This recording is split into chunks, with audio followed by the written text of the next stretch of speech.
tal? Vídeo tutorial número 2 del curso de Visual C# 2012. En el anterior, el primer vídeo tutorial, creamos un pequeño programa que nos permitió empezar a entender la estructura de las aplicaciones creadas en Visual Studio.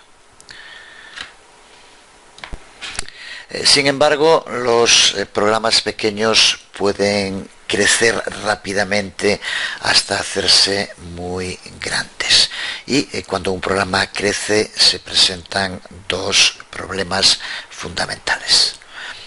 El primero es que es bastante más difícil de entender y mantener grandes programas que programas pequeños, desde luego es una obviedad. Y en segundo lugar, más código en general va a significar muchas más clases, más métodos y va a ser necesario mantener información sobre muchos más nombres. Cuando el número de nombres crece, puede provocar errores si dos o más nombres entran en contradicción, lo cual suele ser bastante común. Podemos, por ejemplo, crear dos clases que tengan el mismo nombre. Y desde luego la situación se hace mucho más complicada cuando en un programa utilizamos material creado por otros desarrolladores, cuando, como decíamos en el anterior vídeo tutorial y seguiremos viendo en los programas que vayamos creando, lo que se denomina dentro de C# referenciar assemblies escritos por otros desarrolladores que a su vez han usado una gran cantidad de nombres para llamar a sus clases, a sus métodos y demás. En el pasado, los programadores intentaban solventar este problema del choque de nombres prefijando delante de los nombres algún tipo de calificador o un conjunto de calificadores. Lo que ocurre es que con esto, cada vez que quisiéramos escribir el nombre de una clase o de un método dentro de nuestro programa, se convierten en nombres larguísimos, complicados de escribir, que hacen desde luego perder bastante tiempo, y aparte que es mucho más sencillo confundirse al escribirlos, ya que son muchas letras las que tenemos que poner cada vez. Pues los namespaces llegan justo para solventar este problema y lo que hacen es crear un contenedor dentro del cual vamos a poder incluir ítems como por ejemplo clases, que es lo que hay aquí. Aquí tenemos una clase, pero podría ser el número de clases que quisiéramos. De este modo, aunque tengamos dos clases que tengan el mismo nombre, no se van a confundir una con la otra porque van a vivir en namespaces diferentes. Podemos, por ejemplo, crear una clase a la que llamamos programa, como la que vemos aquí, dentro de un namespace llamado Hola Mundo. Para ello, como vemos, tenemos que usar la palabra clave namespace. Podremos, por lo tanto, a partir de ahora referirnos a esta clase programa como holamundo.programa. Aunque haya otro desarrollador que cree una clase que se llame también program, como le llamamos aquí nosotros, va a vivir dentro de un namespace distinto que no se va a llamar como el nuestro Hola Mundo, el nombre que quieras ponerle, y por lo tanto, aunque instalemos el assembly que contiene esa clase con el mismo nombre que la nuestra, el programa será capaz de diferenciar las dos.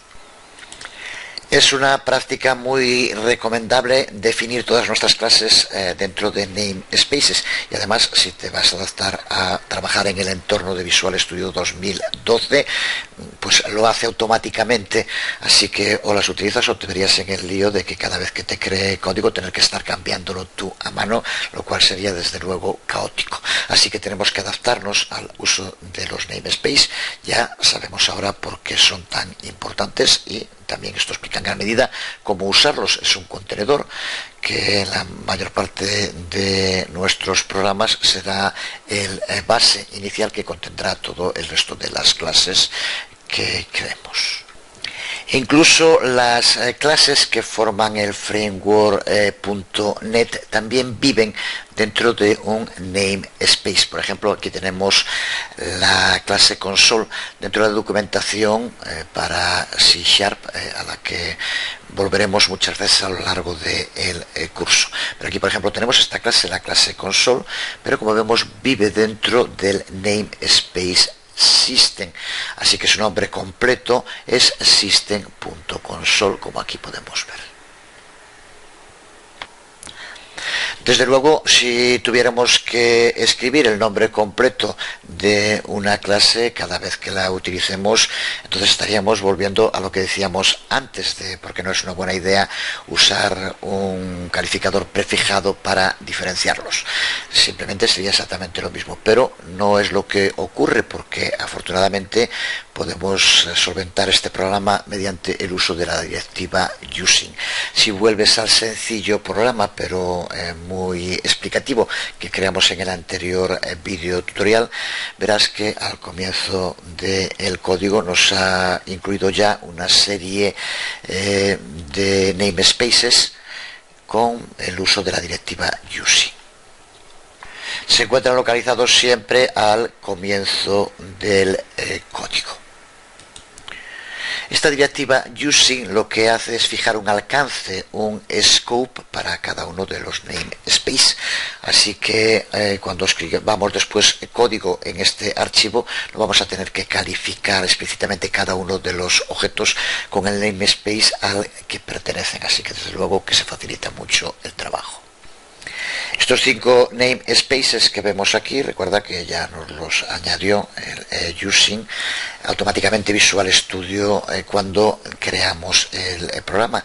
Se trata de namespaces que se usan tan a menudo, que contienen clases que se usan tan a menudo, que Visual Studio 2012 ya automáticamente nos añade estas declaraciones using cada vez que creamos un nuevo proyecto.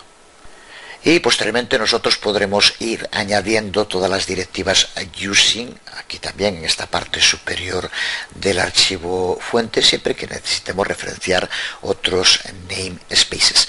Vamos a volver al taller y vamos a ver un sencillo ejercicio práctico sobre el trabajo con este tema de namespace, que yo creo que ya tiene que estar bastante claro.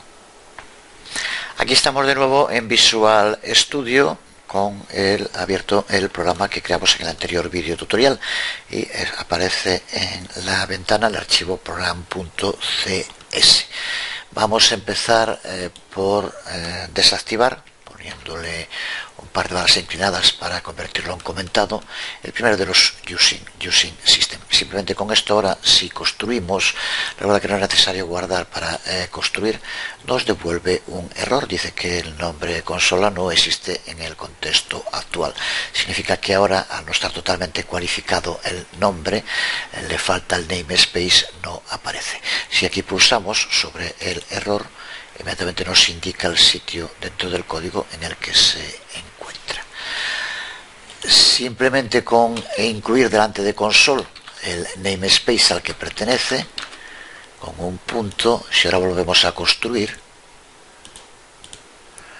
ya podemos ver en la salida, en el output, que ahora nos lo ha construido de nuevo correctamente, ya que ahora sí puede utilizar la clase console y los métodos que forman parte de esa clase, porque está totalmente cualificado con el nombre del namespace al que pertenece.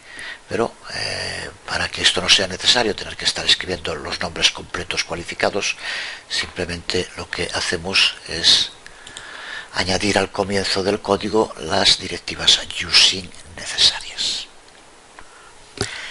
Nos vamos a parar ahora un poco en explicar algunos de estos términos específicos del universo .NET y que son imprescindibles para aprender a movernos bien por él.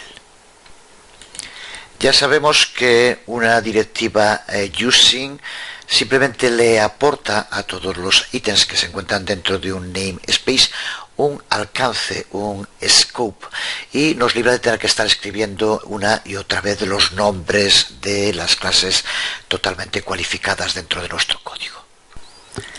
Pero otro término importante es assembly, y que también es importante que no confundamos con namespace. Las clases están compiladas dentro de assemblies y un Assembly es un archivo que usualmente suele tener un nombre de extensión .dll, aunque lo cierto es que estrictamente hablando los programas ejecutables X también son assemblies. Seguro que si utilizas Windows muchas veces habrás visto y oído hablar de estos archivos DLL. Recuerda por lo tanto que se trata de compilaciones de clases. Por lo tanto, un assembly puede contener muchas clases. Por ejemplo, la librería de clases del propio framework.net. Aquí tenemos la información sobre esta librería de clases, de la que de momento hemos usado una System Console. Aquí tenemos todo el conjunto de namespaces, cada uno de los cuales contiene una cantidad enorme a su vez de clases. La librería de framework.net cuenta con miles y miles y miles de clases. Tenemos clases que a su vez se agrupan en namespaces, pero el tema de los assemblies es distinto. Se podrían haber compilado todos los namespaces y todas las clases del framework.net en un único archivo DLL, un único archivo assembly que lo contuviera todo. Con eso tendríamos un único archivo assembly enorme y muy difícil de mantener. Solo con que se llevara a cabo una pequeña modificación en un único método de una única clase, tendría que volver a distribuirse la librería completa a todos los desarrolladores.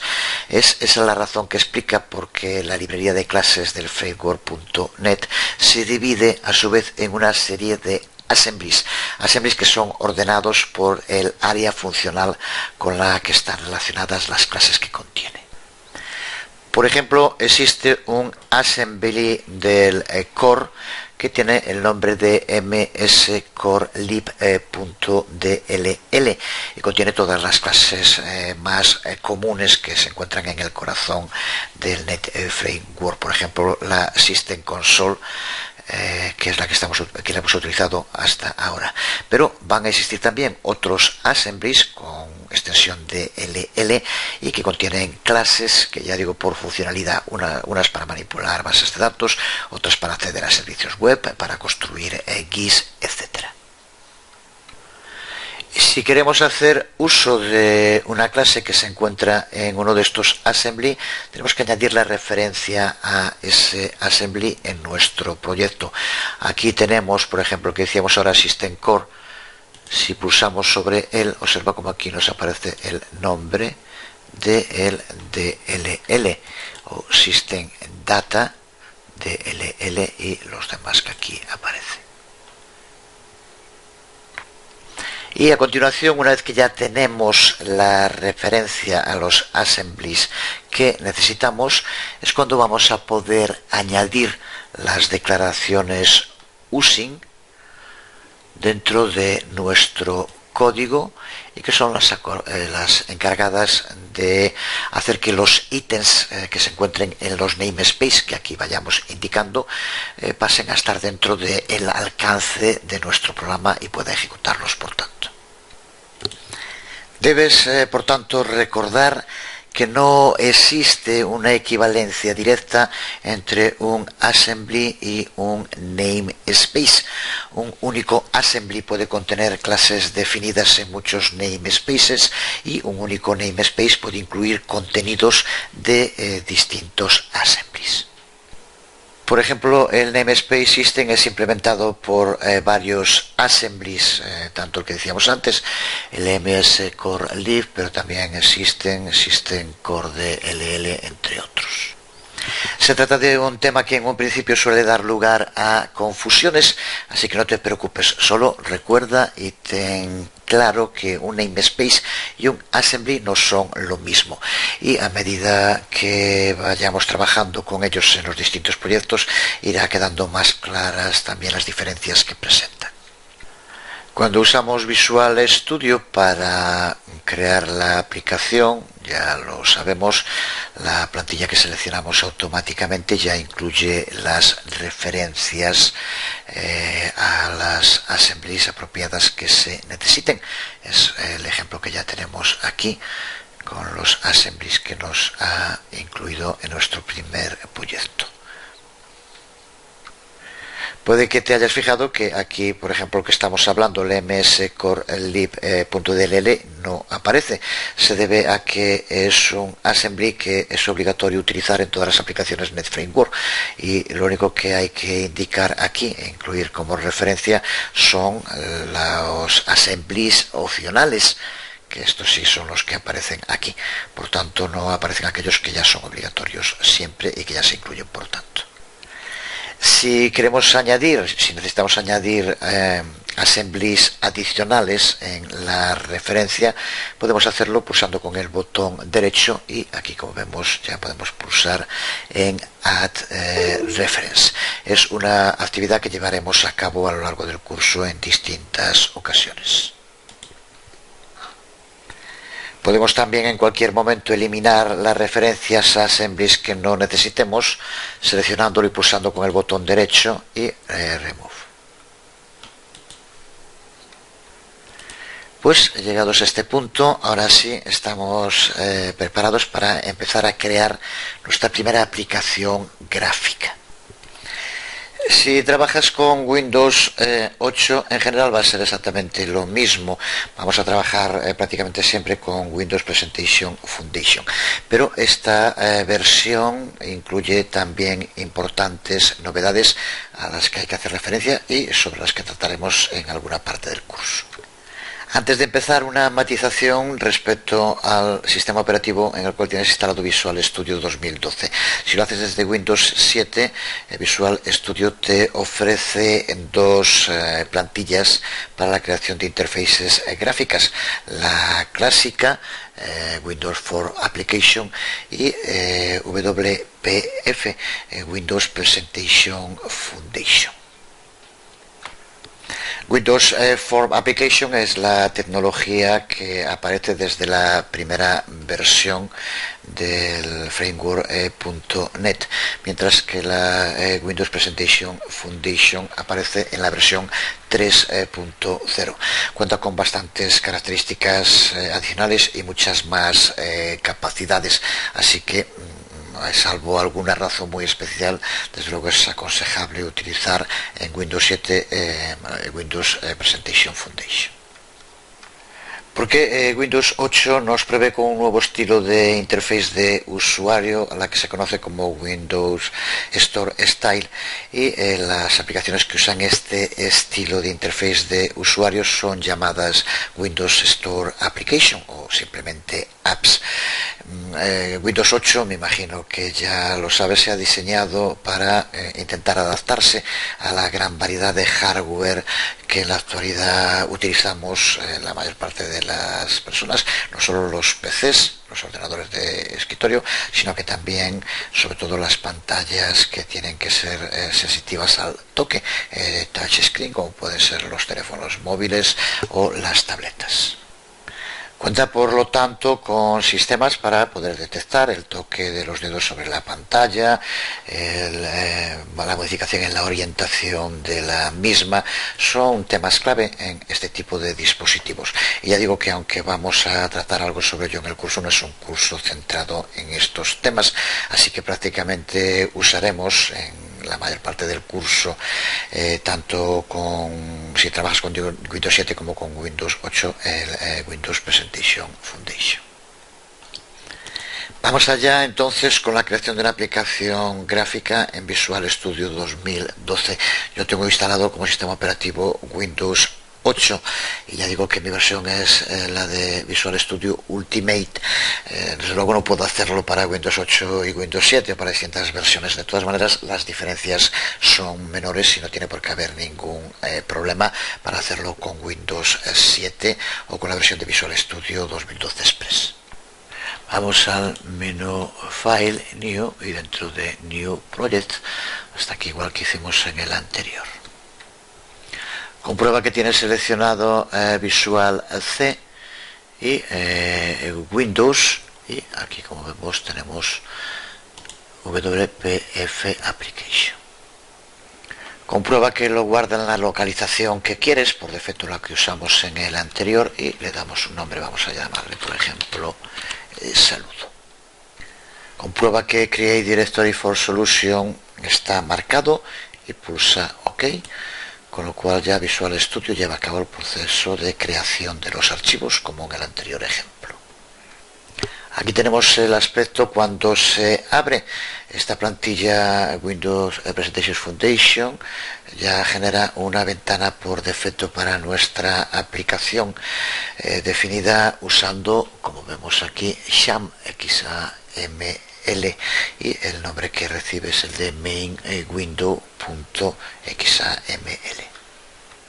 Si no apareciera, doble clic en el archivo mainwindow.xaml para que aparezca.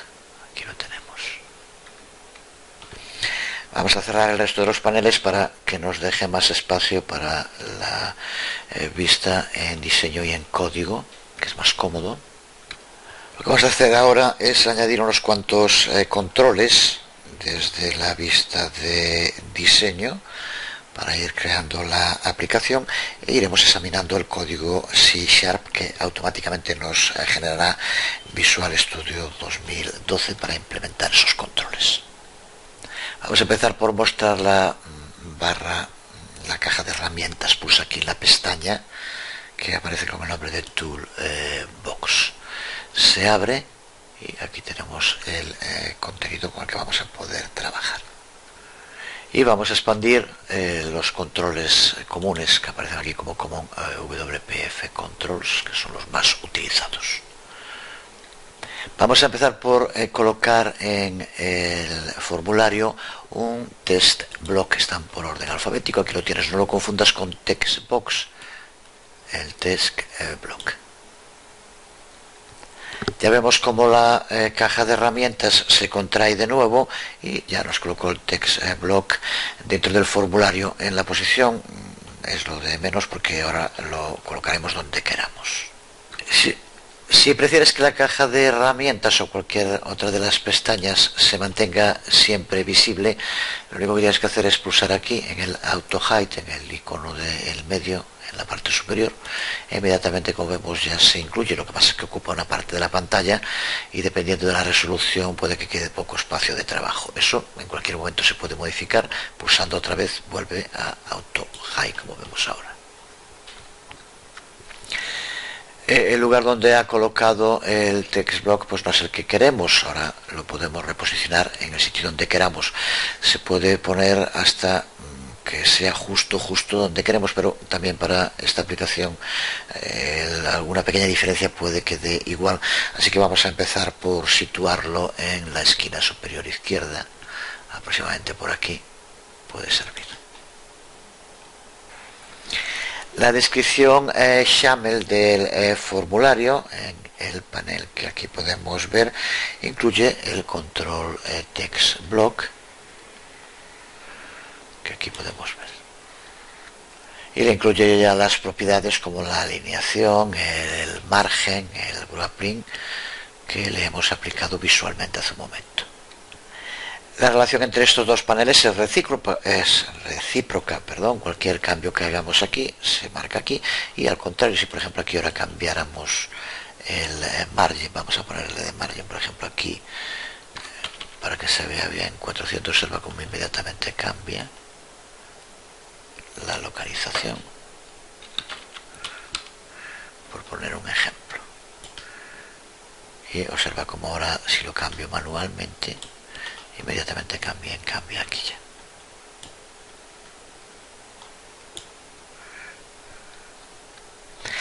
En el menú View pulsa en Properties Windows. Si no la tienes ya abierta, aparecerá la ventana de propiedades en la parte inferior derecha, debajo del Solution Explorer.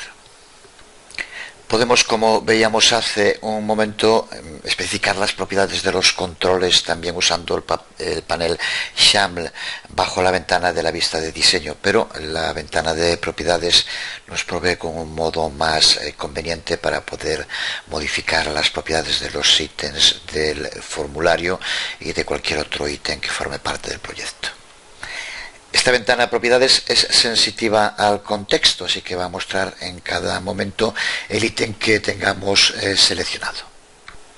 Si pulsamos en el formulario que se muestra en la ventana de la vista diseño fuera del control del test block, vamos a ver que en la ventana propiedades se muestran las propiedades para un elemento grid. Si miramos aquí en el panel XAML, veremos que el control test block está contenido dentro de un elemento grid. Este elemento es el encargado de controlar el diseño de los distintos ítems que vayamos mostrando, y podemos, por ejemplo, diseñar de un modo como una tabla mediante el añadido de filas y columnas al grid. Tendríamos así un diseño tabular, por ejemplo. Pulsamos de nuevo aquí en la ventana de vista de diseño en el control test block, con lo cual se nos vuelve a mostrar aquí en la ventana propiedades. Y aquí ahora pulsamos dentro de los distintos paneles con los que cuenta, en el que pone text. Aquí, como ya ves, es donde podemos escribir lo que va a aparecer. De momento lo dejamos el que viene por defecto, pero pulsamos aquí en el test properties, y ahora aquí, como vemos, nos aparece el tipo de letra. Cuando lo hacemos con Windows Presentation Foundation, por defecto aparece esta, y aquí podemos determinar el tamaño de la letra. Vamos a modificarlo, vamos a darle un valor, podemos hacerlo desde aquí o escribiéndolo. Vamos a poner 20 píxeles. Ya vemos con la ventana de diseño cambia al momento. Desde luego, px quiere decir eso, píxeles. También en el panel XAML podemos ver cómo el control de text block ya nos muestra la modificación, indicando el tamaño de font size a 20. Por tanto, hay una interrelación entre las tres ventanas. Cualquier cambio que llevamos a cabo en una de ellas inmediatamente se reproduce en las otras dos, sea cual sea de ellas. Vamos a sobreescribir el tamaño de font size ahora aquí en el panel XAML. Vamos a poner, por ejemplo, 24, y observa cómo también inmediatamente se modifica el valor que tiene en la vista de diseño y también el que tiene en la ventana de propiedades. En la ventana Properties, que puedes ampliar para que ocupe más espacio, puedes examinar todas las distintas propiedades que aparecen en distintas secciones y vete llevando a cabo cambios en ellas y viendo el resultado que tiene en pantalla. No tendría sentido ponernos aquí ahora a hacerlo en el vídeo tutorial, ya que es algo totalmente mecánico, y simplemente vete probando y viendo los resultados. Aunque sí señalar algo, observa como aquí en las propiedades hay muchísimas propiedades. Sin embargo, aquí en el panel XAML aparecen muy pocas. Cada propiedad tiene un valor por defecto ya determinado por Visual Studio, y solo si modificamos ese valor es cuando aparece aquí, como pasa por ejemplo con el font size, que fue el que cambiamos antes. Aquí, por ejemplo, si modificamos el tipo de letra, vemos como aquí cambia. E inmediatamente también aquí ahora sí aparece Font Family, que cambiamos a Sin. Esto va simplemente solo para probar, pero para ver rápidamente el cambio. Y ahora vamos a cambiar el valor que aparece en la caja de texto. Para eso es en la propiedad texto, que está dentro de la sección Common. No confundir con la sección Text, que es donde le damos propiedades al texto. Aquí, donde tenemos dentro de sección Common, como vemos Text, aquí vamos a escribir, por ejemplo, escribe tu nombre. Al pulsar Enter, vamos a ampliarlo aquí para que se vea así. Pero de nuevo recuerda cómo ha cambiado inmediatamente aquí y cómo ha cambiado también en el panel XAML, en todos ellos. Vamos ahora a añadir un segundo elemento al formulario, así que pulsamos dentro del formulario y pulsamos para que se nos abra la caja de herramientas. Y ahora sí, seleccionamos, arrastramos y soltamos un text box. Vamos a colocarlo, a situarlo justo debajo de donde nos aparece el text block que pusimos antes. Observa cómo al moverlo aparecen los indicadores guía que nos permiten de un modo visual alinear los elementos que vamos añadiendo con los que ya están en pantalla, aunque desde luego después posteriormente siempre podemos afinarlo en cualquiera de las ventanas que estamos viendo. Aquí en la vista de diseño podemos darle el diseño que queramos a nuestro formulario. En este caso, como decimos, va a tener tres elementos: un texto, una caja para escribir un texto y un botón para enviarlo. Podemos colocarlos, diseñarlos como queramos, uno debajo de otro, al lado uno de otro. Vamos a situar, por ejemplo, aquí en el centro el texto que va a aparecer y justo debajo, observa de nuevo cómo podemos situarlos. Así lo alineamos que esté a la izquierda alineado, observa la línea intermitente roja. Y ahora, si queremos ampliar el tamaño, colocamos aquí el cursor en el borde derecho y lo arrastramos. Cuando llegue al límite que está también con el de arriba, como vemos, aparece también de nuevo esas líneas intermitentes rojas. Soltamos y ya tenemos aquí ahora, escribe tu nombre y la caja de texto debajo para escribirlo. Con la caja de texto seleccionado, en propiedades aquí en name, como vemos por defecto aparece no name, vamos a cambiarlo y ahora vamos a poner, por ejemplo, aquí vamos a poner nombre usuario. Esto es importante porque recuerda que aquí no estamos poniendo nada que vaya a aparecer directamente en el formulario, sino que le estamos dando un nombre al control con el que posteriormente tendremos que referenciarlo en el código. Así que es importante y existen unas convenciones en el modo de darle nombres a controles, a variables, aunque eso lo veremos muy pronto ya en los próximos videotutoriales. Igual que pasaba con el otro control, aquí observa como dentro de la sección Common tenemos test y aparece el texto que aparece por defecto, y después aquí es donde va a tener que escribir el usuario, pero aquí ahora donde pone text post, pues por ejemplo podemos poner escribe aquí. De nuevo ya sabes cómo va cambiando en los distintos sitios. Y en la sección test tienes el tipo de letra, tienes el tamaño, podemos dejar el que está, podemos modificarlo, en fin, eso ya lleva a cabo prácticas, que siempre es muy importante. Una vez más expandimos la barra de herramientas y vamos ahora a pulsar sobre button y vamos a soltar un botón en la ventana de diseño.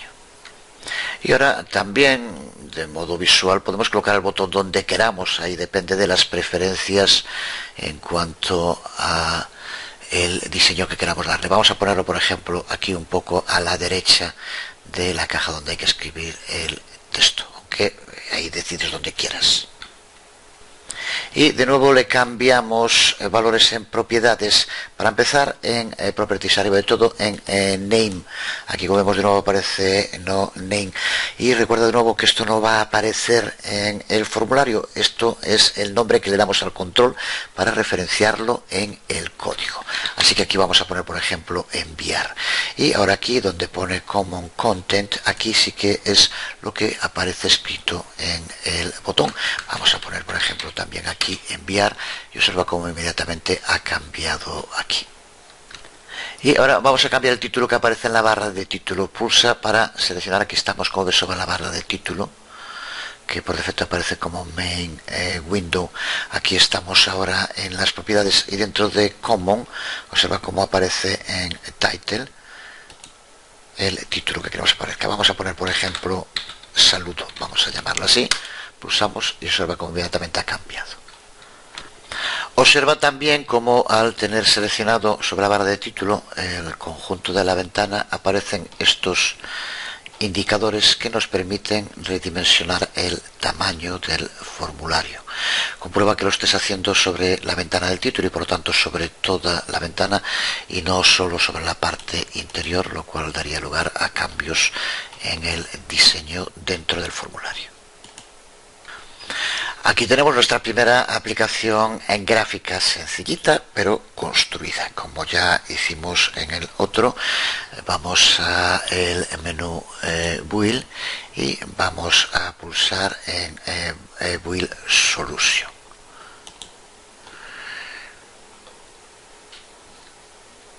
Comprueba como aquí en la parte inferior izquierda tiene que aparecer Build Subset, que se ha llevado a cabo la construcción de modo correcto. Y ahora vamos al menú de Debug y pulsamos en Start Debugging, con lo cual, como vemos, tiene que mostrarse nuestro formulario con el aspecto que depende del que tengamos en nuestro Windows. Ya dije antes que Windows 8 incluye otro modo para la creación de diseños que se suele conocer como Metro y del que hablaremos también en el curso, pero más adelante. De momento creo que mejor no mezclarlos.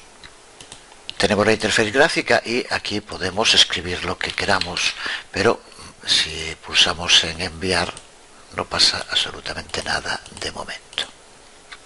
Pero lo cierto es que hemos podido crear una primera aplicación gráfica sin tener que escribir ni una única línea de código C#.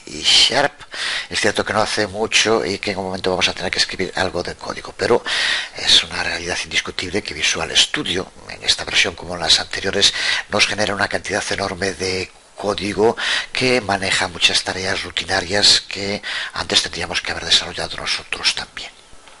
Y ahora, antes de que añadamos nosotros nada de código a la aplicación, vamos a explicar un poco lo que Visual Studio ha producido por nosotros. Esa idea yo estoy seguro de que ya prácticamente la sigue, o si no, pues es gente que se está iniciando, muchas veces gente joven que hay que entenderlo por su edad. Como todos esos años queríamos comernos el mundo, pues ya para ellos, bueno, yo si uso este Visual, ¿para qué voy a aprender código o dejar de aprenderlo?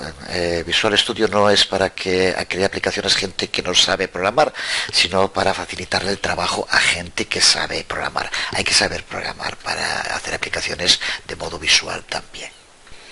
Así que examinemos el código que nos ha creado Visual Studio, en este caso utilizando como aplicación gráfica Windows Presentation Foundation. Entre cada una de ellas hay alguna pequeña diferencia, pero ahora todo este código que nos ha creado Visual Studio, magnífico el trabajo que nos libra, pero de lo que nos libra es de entender qué es lo que pone. Si no sabemos lo que ahora pone en el código es que estamos totalmente perdidos. Para empezar vamos a cerrar el formulario que nos ha creado y como prácticamente siempre que queremos analizar una aplicación vamos al Solution Explorer. Nos situamos donde está aquí main window.xaml y la flecha que aparece, que ya sabemos que indica que contiene otros archivos. Aquí, como vemos, nos aparece el archivo main window sham.cs. Al pulsar sobre él ya lo tenemos aquí abierto en el visor. Para empezar, decir que cuando hablamos de XAML estamos hablando de Extensible Application Markup Language. Es un lenguaje marco que prácticamente todas las aplicaciones utilizan en la actualidad con algunas variantes y que tiene su base en el lenguaje XML. En este caso XAML es el que usa tanto Windows Store para Windows 8 como también la GUI de Windows Presentation Foundation, que es la que estamos viendo ahora. A lo largo del curso, a medida que vayamos creando aplicaciones más complejas, veremos más en detalle todo lo relacionado con XAML. Pero de momento aquí tenemos el código que nos ha creado. Como vemos, las aplicaciones Windows Presentation Foundation, a partir de ahora voy a llamarle simplemente WPF, que recuerda que es la que vamos a utilizar durante buena parte del curso, sobre todo durante toda la primera parte. y vemos cómo hacen uso de objetos definidos en System Windows. Empiezan con este prefijo cada uno de los namespace que los utilizan y son implementados por diferentes assemblies. Esto difiere según usemos otra de las posibles interfaces gráficas de las que ya hablamos. En el caso de los controles que incluimos es en este caso con WPF en System Windows Controls. Veamos de qué modo una aplicación WPF especifica cómo mostrar el formulario inicial. Para ello define un objeto app dentro del archivo app.xaml que aquí podemos ver. Lo tenemos de nuevo en el Solution Explorer. Vamos a abrirlo, pero comprueba que abras app.xaml y no app.xaml.cs. Es app.xaml el que tenemos que abrir. Aquí arriba puedes verlo, es el que hemos abierto. Y una de las propiedades en el código XAML que incluye es llamada Startup URI y que, como vemos, se refiere al archivo main window XAML. Es justo aquí, en esta línea, donde definimos, mediante el uso de la propiedad Startup URI, que forma parte de este objeto app, cuál es el formulario que se tiene que mostrar. Pues ya con algo más claro, desde luego que irá estando mucho más claro a medida que avancemos en el curso de la estructura de una aplicación gráfica, vamos a ver cómo podemos añadir código en esta aplicación. Vamos allá. Abrimos o hacemos que se muestre en la ventana principal el archivo mainwindow.xaml con el que hemos estado trabajando para elaborar la interface. En la ventana de vista diseño pulsamos sobre el botón enviar del formulario para seleccionarlo. Y ahora en la ventana de propiedades pulsamos en el botón Event Handler para el elemento seleccionado, el botón que se muestra con un icono como si fuera un rayo. Pulsamos en él y, como vemos, aquí se nos abre la ventana de propiedades con una lista de nombres de eventos para este control botón. Un evento, si has trabajado con otro lenguaje de programación, seguro que ya tienes una idea clara. Lo que hace es indicar que va a ocurrir algo, y cuando ese algo ocurra, entonces hay que desencadenar una respuesta. Y lo que vamos a tener que hacer ahora nosotros es escribir, cuando tenga lugar este evento, cuando ocurra esto, que se desencadene algo, y esa respuesta es lo que tenemos que escribir nosotros en código. Es de nuevo uno de esos temas que da lugar a cantidad enorme de tinta en el que se habla de él, pero en el fondo se reduce a esto. Va a tener lugar un evento, que aquí decidimos que es el evento clic, por lo tanto cuando se pulse sobre el botón, y entonces queremos que cuando se pulse ocurra algo. Y ahora aquí nosotros lo que vamos a escribir en la caja que hay al lado de clic, vamos a poner enviar clic. Tal como está, pulsamos Enter. Inmediatamente se nos ha abierto el archivo mainwindow.cs con el código C#, y vemos cómo se ha añadido un nuevo método que se llama, como nosotros le indicamos ahora, enviar clic. Aquí lo tenemos. De momento no te preocupes por su sintaxis, veremos en detalle los métodos en su momento. Simplemente entre las llaves de apertura y cierre del método escribe esta sencilla línea de código. Y lo que aquí indicamos entre paréntesis, que es lo que queremos que se vaya a mostrar, es un string hola con un espacio, y posteriormente, como vemos aquí, lo que decíamos antes, referenciamos el nombre que le dimos al control, al elemento en el cual, la caja de texto en la cual se va a escribir, el usuario va a escribir algo, y que recupera el texto que esté allí escrito, con lo cual aquí aparecerá en cada caso, cuando se pulse sobre el botón, un mensaje que nos diga hola y el nombre que se haya escrito en la caja de texto. Para que esto tenga lugar, vamos a utilizar de una clase que se llama Message Box, un método show que creo que en sí ya son totalmente explicativos de lo que hacen. Va a abrirse una ventana que muestre el mensaje que aquí indicamos. Esta clase está definida dentro del namespace System Windows, que lo tenemos con los usings que ya aparecen aquí en la parte superior de nuestro archivo, así que no necesitamos añadir nada para utilizarlo. Volvemos a la pestaña Main Window Sham y observa cómo ahora aquí en la información sobre el botón incluye el clic enviar, clic, no modifiques nada de lo que aquí pone. Pues ya estamos preparados para probar nuestra aplicación. Vamos a Debug y pulsamos en Start Debugging y como antes, como vemos, se nos abre ahora la ventana de la aplicación.